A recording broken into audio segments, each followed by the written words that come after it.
I remember having a kind of fire flash moment in my mind, and I was like, I have to become Muslim. This is what I've got to do. When I came across Islam and I looked into it, I was like, wow, this is kind of making sense. All the pieces of the puzzle are coming together. First, she thought I was joking. I said, I just moved to Dubai, and I told, by the way, Mum, I'm Muslim. She really thought I was joking. And then I remember around 5 days later, I was speaking to her, and she said, what are you up to? And I said, oh, I'm just going to the mosque. She was like, what? I think it was the first day I accepted Islam. There was a brother, actually, he gifted me an iPhone. It was a brand new iPhone at the time, and I was thinking, wow, what a strange thing for somebody to do. I'd found this diamond, and I didn't want to just keep that for myself. I wanted to, share this light that I found, share this beautiful way of life with such love and compassion and ease.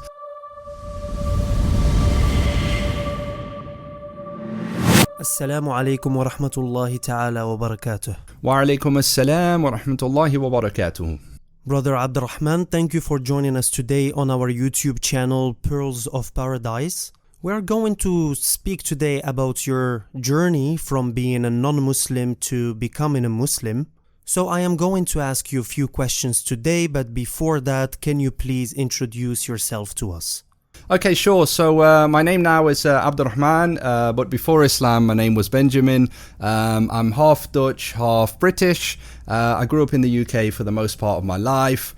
In terms of background, just like the typical European, kind of not really from a religious background. I was baptized and I did go to a Christian school, but it's just around Christmas time that we would do religious kind of ceremonies or things like that. In terms of my character, I think I'm definitely an outgoing person and somebody who always looked for thrills or always wanted to have a good time. And definitely before I became Muslim, I was often getting up to mischievous things that probably I shouldn't have done. But I suppose everybody does it when they're in their younger years. And after becoming a Muslim now, I found a way that I was able to kind of channel that energy into a positive way, in a good way. So let's jump now into your journey into Islam, and let me ask you the first question, which is, what initially sparked your interest in Islam?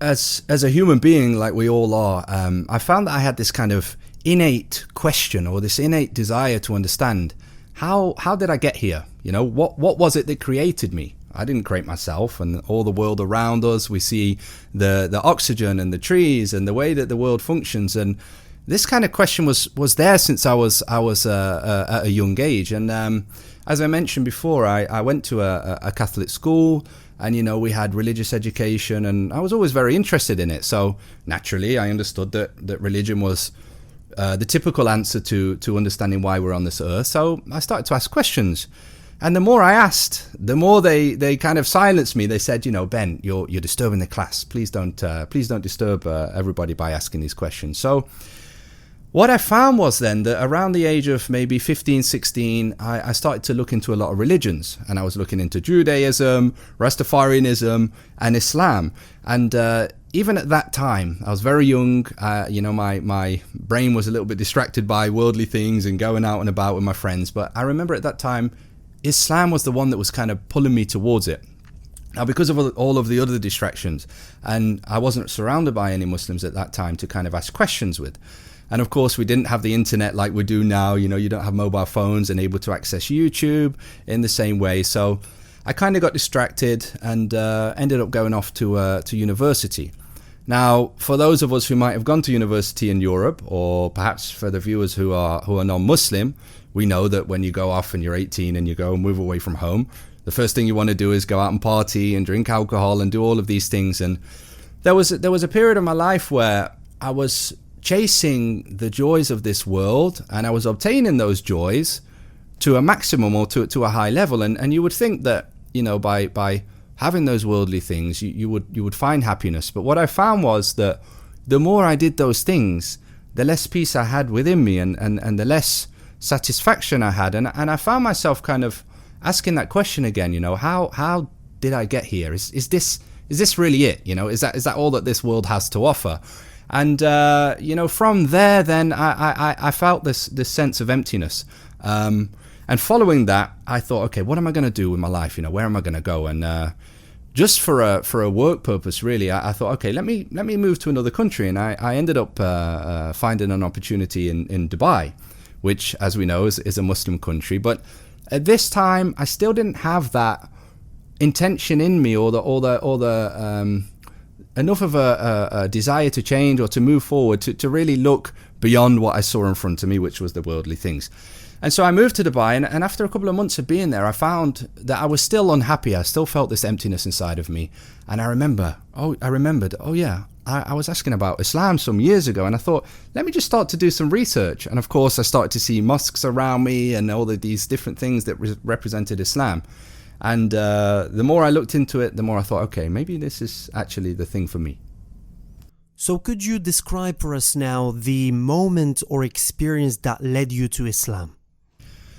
I found that me as a person, if I feel that something is right, or I believe that something is correct, I will be committed to that thing, and nothing can kind of deter me from going left or right when I've got my heart or my eyes set on a certain thing. And as I came to Dubai and as I started to do more research, there was a real feeling inside of me, and I couldn't ignore it. In Arabic, we call this fitra, but in English, we might phrase it as a natural disposition.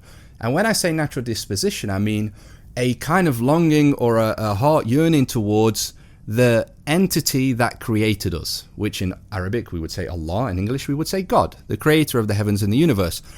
And what I found with Islam was that it confirms all of the other religions that came before it. So, for example, with Christianity, we believe that Jesus, peace be upon him, was a mighty messenger of God, sent by God for the people of that time. And we believe in Abraham, Moses, Adam, all of these prophets and messengers sent by God. We believe in those things. So when I came across Islam and I looked into it, I was like, wow, this is kind of making sense. All the pieces of the puzzle are coming together. So I had this fitrah, this natural inclination or disposition towards finding my creator, and it just felt right in my heart, and I couldn't ignore it. And being a person who, when you believe in something and you see something, you have to go towards that. I was like, okay, I'm in Dubai. Now is the time for me to become Muslim, and the time for me to embrace this newfound truth that I had, that was before me. And how did that happen, of you becoming a Muslim? To be honest with you, it goes to show that it doesn't matter how small of an action or of an act of goodness that somebody does, it can really have a profound and beneficial impact. I actually started to look online. So even though I was in Dubai at that time, I hadn't really met that many Muslim people, because I wasn't going to the mosques, and I was going to work and back, and even in the office, the majority of people there I think were non-Muslim at the time. So I just started to research online. I was watching clips on YouTube similar to the one that's going to be created here, and I was just looking about the basics of Islam. And I remember having a kind of fire flash moment in my mind, and I was like, I have to become Muslim. This is what I've got to do. So I Googled how to become Muslim. And, this is one of the beauties of Islam. There was a charity, completely free of charge. I think they were based in Egypt. And I found it online. I don't remember the name of the website, but I put my name and number in, and they gave me a call. And they said, Assalamu alaikum. Are you interested in becoming Muslim? And I said, yes. And they said, are you ready to do it? I said, yes. And there was a sister on the phone, and she actually... she was the one who did the shahada with me initially, and then she gave me some advice. She said, why don't you go to the closest mosque to you? And the one that I knew of was actually in Dubai Marina, and I'd just driven past there a few times, never been to a mosque before. And a couple of days later, I actually got a taxi. I went down to the mosque, and that was the next step then, really. After following my heart and following what I knew inside of me to be the truth and to be the updated message from God, the next stage or step then was to be exposed to this world and be exposed to the people in it. Brother Abdulrahman, what challenges did you face during your transition into practicing Islam, and how did you overcome them? I think for every human being, regardless of whether it's Islam or another thing in our life, for example, it might be For many people, a resolution that they want to start getting fitter, or maybe they want to start studying for an exam or whatever it is. That initial step of making a positive change or adding something new into our current lifestyle or kind of setup that we've got going on within our day, for example, it can be quite overwhelming. And, it's the initial step that I find personally is often challenging. But once we make that step and once we start to make a little bit of progress, then we see, wow, okay, it's not as difficult as I thought it would have been. And I remember that when I accepted Islam, it can seem a bit overwhelming in terms of all of the things I feel I have to learn, the changes I feel I have to make in my life. And, there were a couple of really, I would say, wise and valuable people who advised me when I became Muslim. And they said, look, Islam is something easy. It's something that you do step by step. And the idea is that as long as you keep making a bit of progress each day, then that's good. It's good to make progress in a consistent way, not to try to learn Arabic in one day and then leave it for the next 2 years. No, you just do things step by step and you take it easy and you be moderate but consistent in the progress that you make. So I think I was advised very well, and I would advise that to both Muslims and people who maybe are new Muslims or people who are interested in Islam. Wherever we are right now, just aim to take a little step ahead of that each day or each week from wherever we are. And God willing, inshallah, we will be able to exceed and excel by taking this approach. So for me, I kind of broke things down. So for example, with prayer, I didn't know how to pray. I didn't know Arabic and I didn't know the moves or the movements. So I found that just by taking it step by step, for example, okay, I want to learn first the movements. How do Muslims pray? So I did that and I started to mimic or follow people in the mosque. And then after that, I wanted to learn, okay, what are they actually saying? Like, what do we do during the prayer? As a Christian, you kind of follow what the priest might say or you sing the hymns or whatever. But as a Muslim, what do you do? And again, I just learned it in English first because it's baby steps. And then after that, I started to try to memorize the Arabic. And then after that, I started to try and understand what do these words mean in Arabic that I was trying to utter. So I think my approach and my advice to anybody, regardless of where we are, just break things down, take baby steps, but be consistent in the progress or the approach that we're trying to take. Speaking of prayers, how was your first time praying Fajr, and was it difficult? So, first time praying Fajr, again, coming from a background where things like waking up early in the middle of the night for prayer would be, a very strange or far gone thing, or waking up for anything other than, food or whatever it might have been was not something I was used to. So I do remember, especially in my first Ramadan, I was trying to wake up for Fajr and of course to eat as well, and it was so difficult for me. And at the time I understood why we prayed, but of course things were new to me, so I didn't really understand the spiritual value of waking up for Fajr, or the spiritual value of going out of your way, pushing yourself to please Allah Almighty, to please God, and to really gain that kind of spiritual strength or muscle that you'll get from doing an act like that. And it was challenging, but it's one of those things. At first it's difficult, as I mentioned, but after a little bit of time, you yourself will feel the benefits. You'll feel the spiritual satisfaction and the strength that you get from that, and God makes all of these things easy. So yeah. And how about fasting? Well, fasting, now this is definitely one of the most, for me, challenging parts of becoming a Muslim, because I'd never fasted before. I mean, I was a Christian before, and we have the concept of Lent, and we might give up something for Lent. For example, it might be chocolate for that month. But that for me, that's unparalleled. There's nothing similar to fasting. And I remember during my first Ramadan, I was thinking, wow, man, this is so challenging. Like, my mouth is dry, my body doesn't feel nourished. And it was a sensation or a feeling that I'd never experienced in my life before.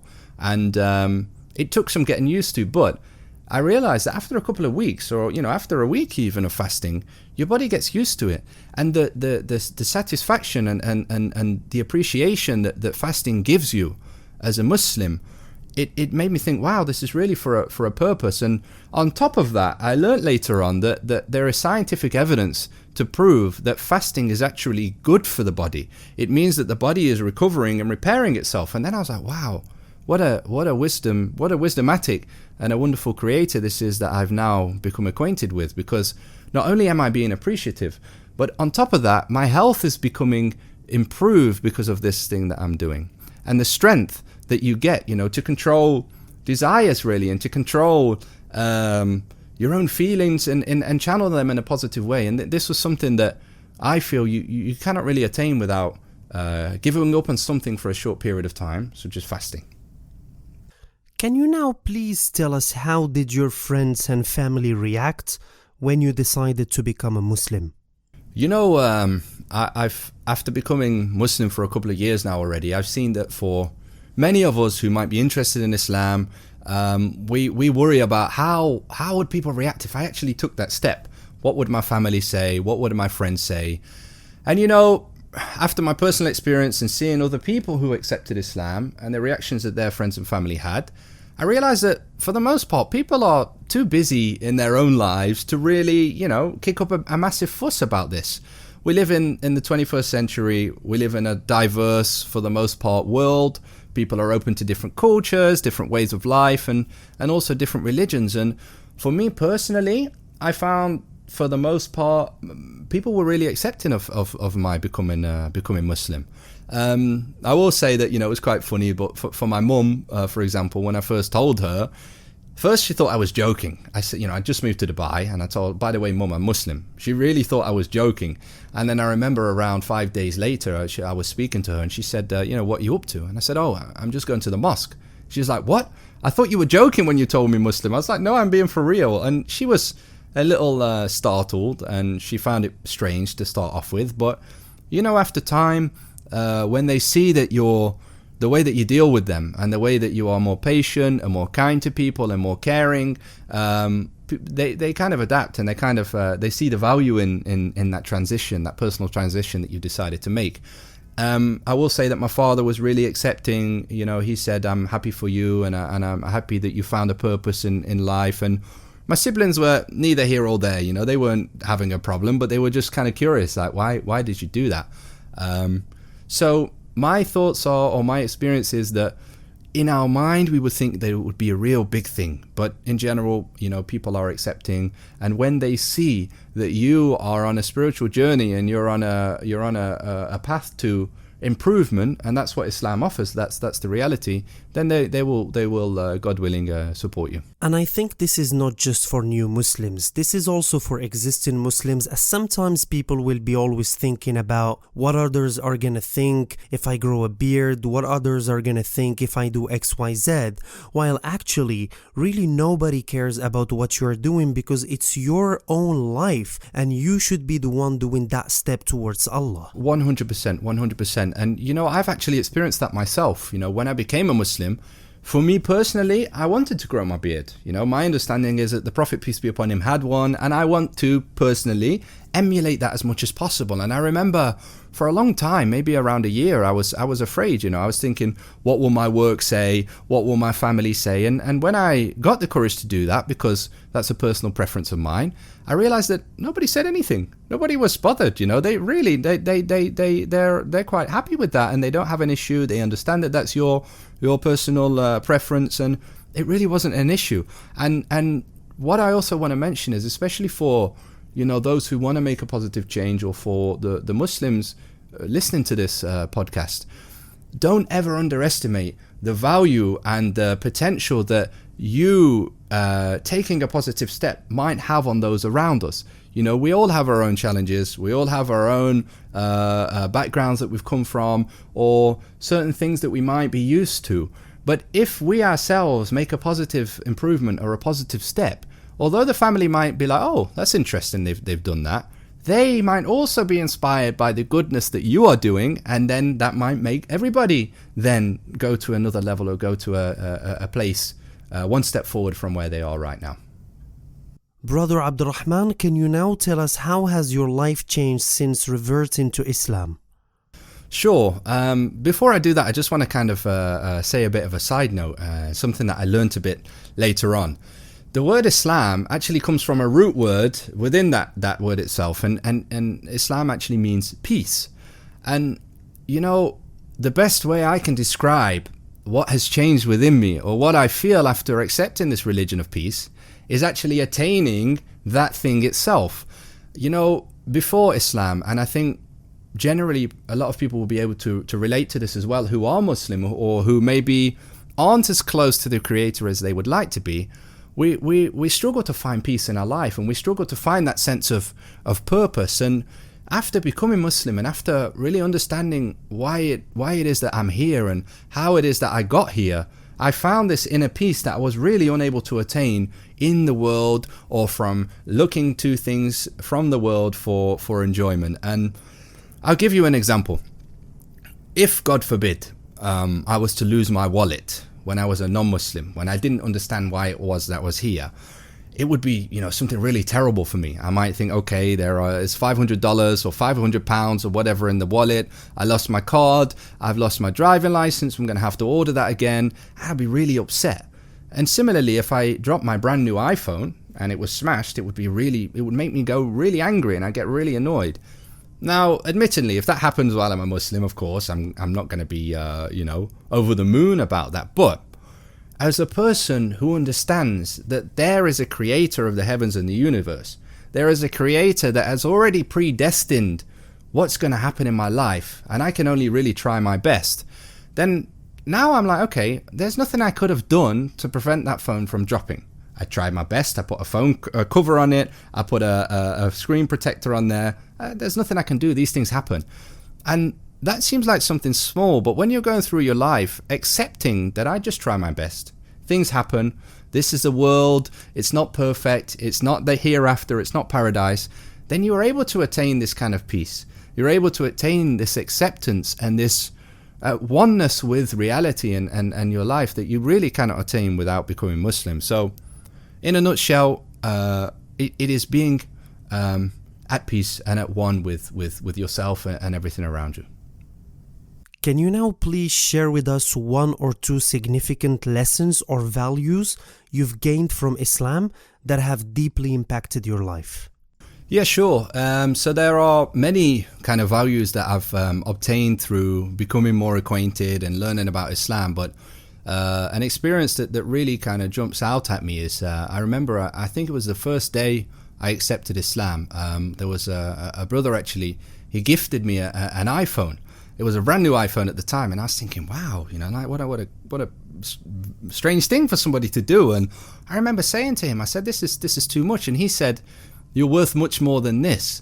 And you know, now after being a Muslim for a little bit of time and understanding more and more about the religion, I realized that this kind of compassion and this willingness to give from what we have been given from the Creator is a kind of it's a lesson, really, because you know, we never know where we're going to be in a year's time from now or a couple of years' time, and we never know when we might be in need. And, you know, at that time I had a phone that was a little bit older. I think the screen might have even been cracked. And a brother who I'd just met, somebody that I only just knew, he was willing to give that to me from his heart, and he didn't really see it as a big thing. And now having, you know, life brings challenges, and sometimes you're in need. And I realized that at that time he gave me when I was in need. And now, as a person, as a Muslim, and as a human being, opportunities arise where I can help other people in a similar way, and I can give worldly things to other people that might benefit that person at that time. So I think a value that I that's really stuck with me, and something that, you know, I have to really try to work on and to implement is the value of giving, the value of understanding that I might be giving to you right now, but later on God or Allah Almighty might give to me through another person when I'm in need. So I would say one value is to give, and to not be worried that if I give this thing away, I'm going to lose, because really you're only going to benefit from that, whether you'll benefit in reward with God, Allah Almighty, or whether you'll benefit in the sense that later on your brother or sister might be there to help you. So yeah, this is the first thing. Second value or thing that I've experienced, or something that I've I try to implement is, being from a European background, I found personally that we're kind of subconsciously taught to think of yourself first before you think of other people. And I'm not going to lie, this is definitely something that I struggle with even now, and something that I have to consciously work on is trying to think about my fellow human being or my fellow Muslim. What do they need, or what would they like to do?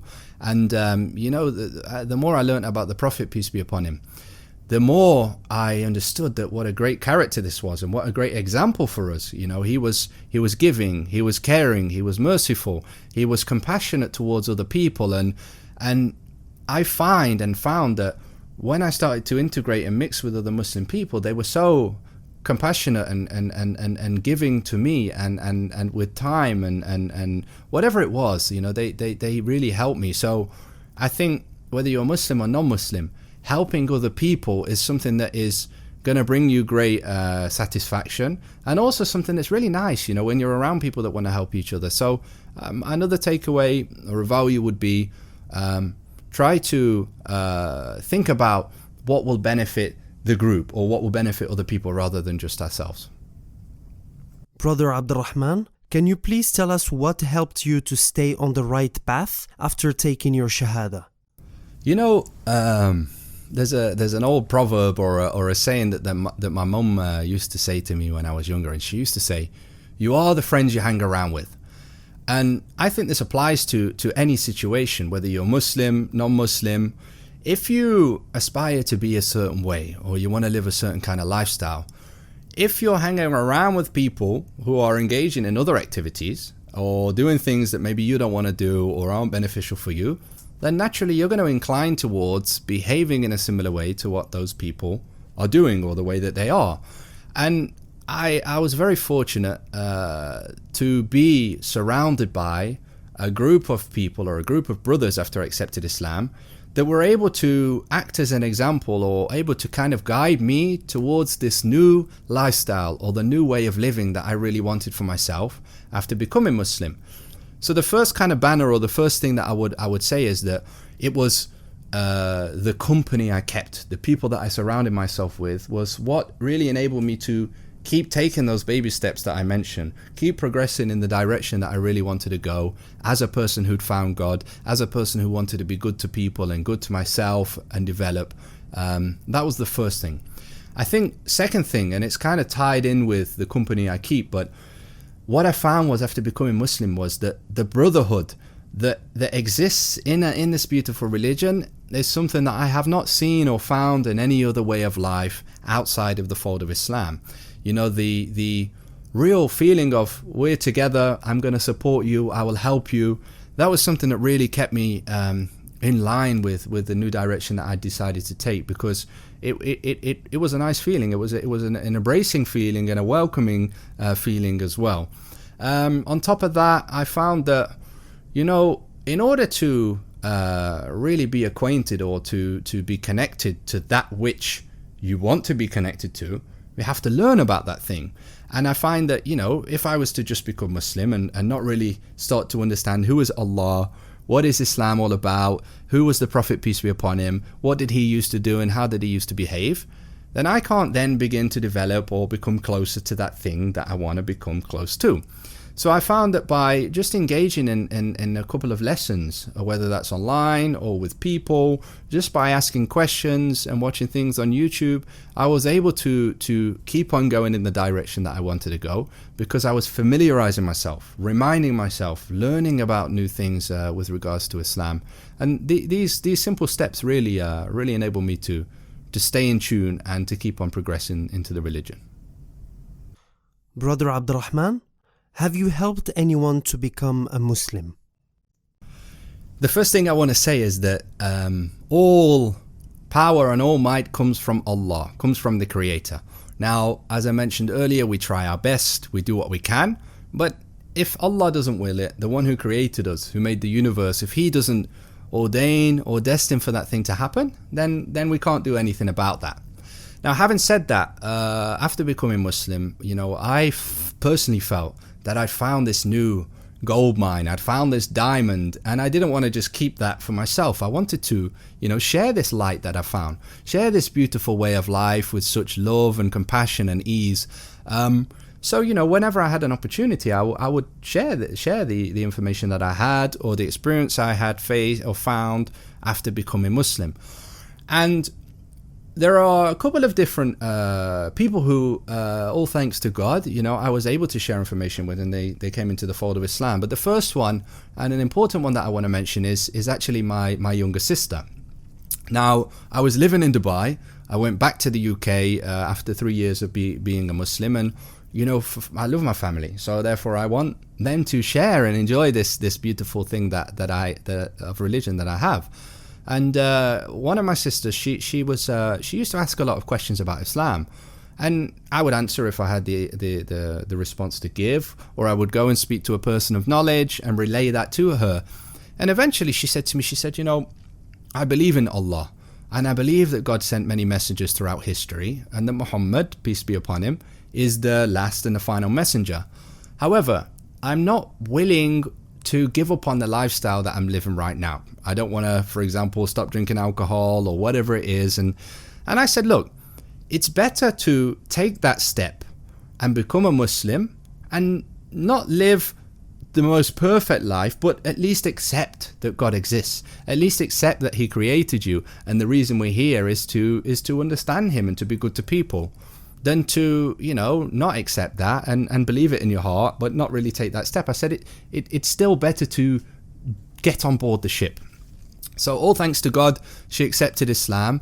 And something similar happened to her that did with me. When I first became Muslim, I didn't give up on all of the things that I was engaged in or the lifestyle that I was living. But after acquiring a little bit of information and understanding about Islam, she decided to give up all of those things herself. She didn't want to drink alcohol anymore.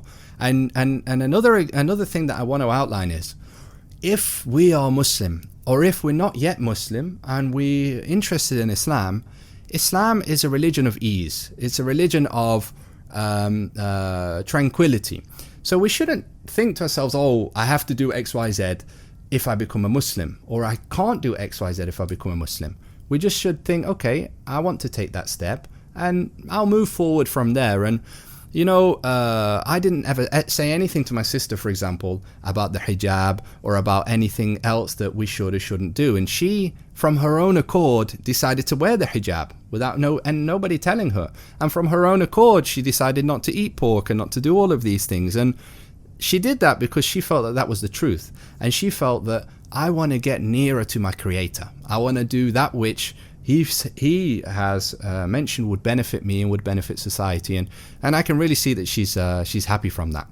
There've been a couple of other scenarios of people accepting Islam, people who I'd come across.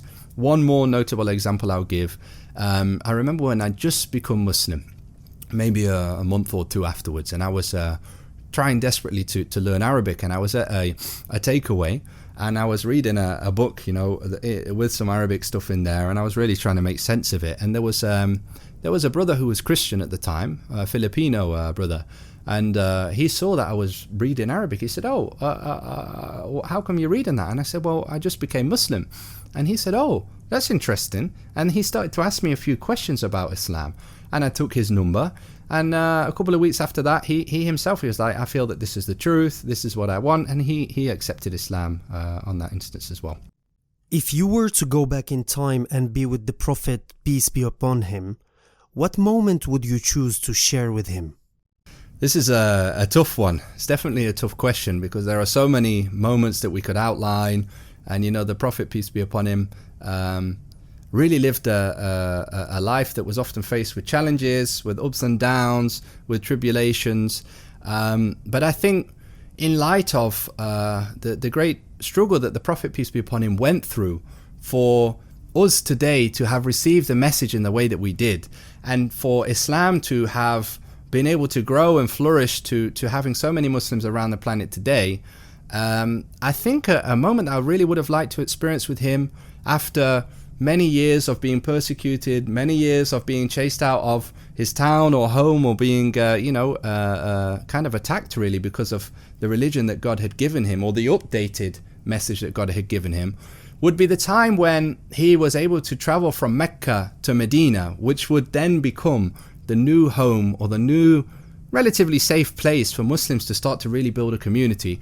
I would have liked to have seen him being able to enjoy the fact that he went through so many years of being under pressure and not able to really practice his religion, to go to a place that was, the people welcomed him, and a place where the first Muslim community could openly and really develop and grow. I would have liked to have experienced the satisfaction that he would have naturally got from that. Brother Abdulrahman, what advice would you give to others who are considering reverting to Islam, or new reverts who might be facing difficulties? So I think for people who are interested in becoming Muslim, the first thing that I would say is, don't be afraid to ask questions, and don't be afraid to do research, because, as a person who came from another background, who came from another religion, I found that many times I was shy to ask, or maybe I might not find the right answer. But in my experience after becoming Muslim, every single question that I asked, I received a satisfactory or a beyond satisfactory response to that question. And as we talked about earlier in the discussion, many times we might be afraid of what people will think, what people will say. But even me, for example, when I first became Muslim, yes, I told my immediate family, but I was living in a shared apartment in Dubai at that time. And for some reason in my mind, when it was Friday prayer, I wanted to wear the thobe, or the kandura. And I was afraid of what other people would say, because they knew me as a non-Muslim. They didn't know I was Muslim. And I was thinking, I was embarrassed, And although it's not obligatory for you to wear the thobe or the kandura, I wanted to wear it because it was nice. It was a kind of a special day for me. My friends were wearing it. And I remember thinking, what would they say or whatever. But eventually I never cared about that anymore. So the main thing I want to say is, if you're interested in Islam, this can be something personal to you. You don't need to tell anybody you're researching if you don't want to. You can try and go and find friends at the mosque or online or whatever it might be, but you don't necessarily need to worry about what people are going to say. First, do your research. When your heart feels content, take the step. Don't worry about all of the details and the intricacies. Just take the step and keep on moving forward from there. And I think for people who have already taken that step, they've embraced Islam, but everything's really new and they're not really sure which direction to go, or they're feeling overwhelmed with all of the information, my advice would be simple, and it ties in with most of what we've talked about today. I would say, look to find a couple of Muslim friends or influencers that you can turn to, who have a little bit of knowledge, who are a good influence and are living a life. They're praying, they're going to the mosque, they're doing the things that you might know that a Muslim would usually do, and try to surround yourself with them. And even if you're only spending 10 minutes watching YouTube clips on Islam, or you're spending a couple of minutes reading a book here and there, just stay consistent. Just stay consistent in growing, and try to, reach for the stars. Try to aspire to really be somebody who learns a lot and who grows and embraces the religion, but in a way that isn't too much of a big chunk, in bite-sized steps. As a last question, what advice would you like to give people in the UK or in Europe who have a bad image or a bad idea about Islam? I can actually speak from experience on this topic, because there was a period in my life where I really didn't know any Muslims, and I lived in a place where it wasn't that multicultural in terms of backgrounds and religions, etc. So I think it's kind of human nature for us to be a little bit apprehensive or a little bit unsure on that which we're not familiar with. And it's very easy for us to think, oh, that seems strange, therefore that group of people might not be something that I would want to be acquainted with. But the way in which we can kind of educate ourselves or really learn about a people or a culture or a religion is by actually asking questions, and by engaging with people, in this case, who are actually practicing Islam, and not going off, okay, I saw one person who identifies as a Muslim who slammed the door, or who pulled in front of me and was rude while I was driving on the road. That wouldn't be a fair representation. What we really want to do is, okay, that person identifies as a Muslim, but what does the religion itself say? What is God actually saying in Islam or in that religious book? And from there, then, we can start to understand, okay, these are the facts of the religion. This is somebody who was struggling or challenging on that day, hence why they behaved in a certain way. But we shouldn't judge a book by its cover. And we definitely shouldn't judge the religion by unfamiliarity or not knowing what it is. We can't make a general analysis of it in that way. So even for me personally, before I became Muslim, before I was exposed to Islam properly, I had this unsure mindset, and I would say that I assumed that it wasn't a good religion. But after I really understood it, and I started to understand the people in the religion, and they were good people as well, I found that what I knew to be true was really not true, and I found that Islam was beautiful, welcoming, caring, and loving as well. Brother Abdulrahman, thank you so much for your time to do this interview, and we wish to see you soon on our channel.